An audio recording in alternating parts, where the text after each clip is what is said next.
Hello, welcome to A Few Minutes with Peter 2.0. I'm Buddy Pennington, the host for the study.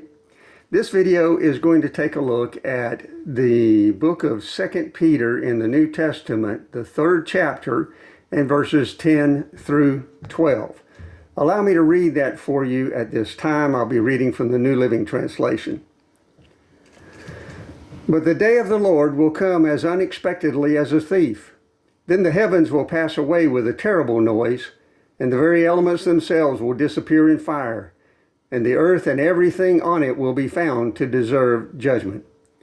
Since everything around us is going to be destroyed like this, what holy and godly lives you should live, looking forward to the day of God and hurrying it along.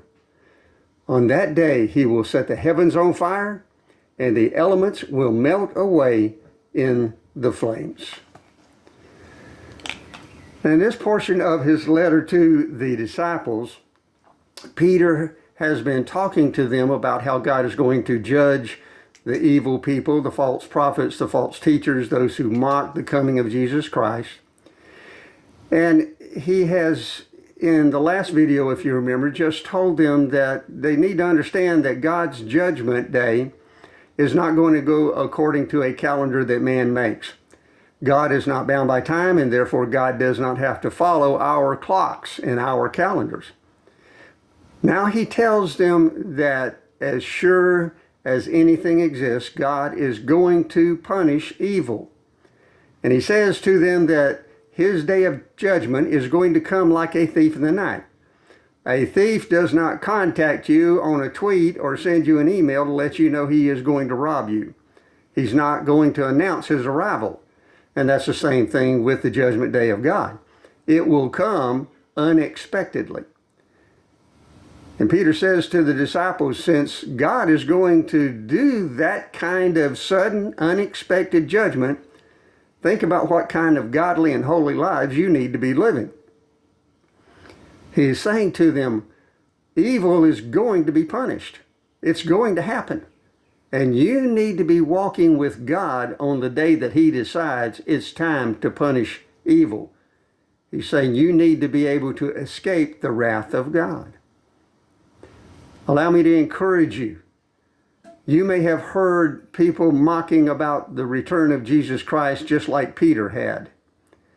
You may have heard people denying that God even exists. I assure you, he does.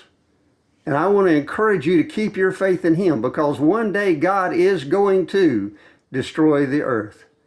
Now, there's some people who think he may do it through a nuclear holocaust. I'm not saying he will, and I'm not saying he won't, but he doesn't have to use man's means. Remember Sodom and Gomorrah, because he destroyed Sodom and Gomorrah by raining brimstone and fire down upon them because of their evil actions. And one day he's going to do that to evil again, only it's not going to be a localized event. It is going to be an entire world and heavens event in which God is going to do away with anything imperfect and replace it with something good. I encourage you, hang on to your faith. The destruction, the punishment is going to come on evil. In the next video, we're going to take a quick look at what's going to happen to those who place their trust in God. May God richly bless you until next time when we get together for A Few Minutes with Peter 2.0.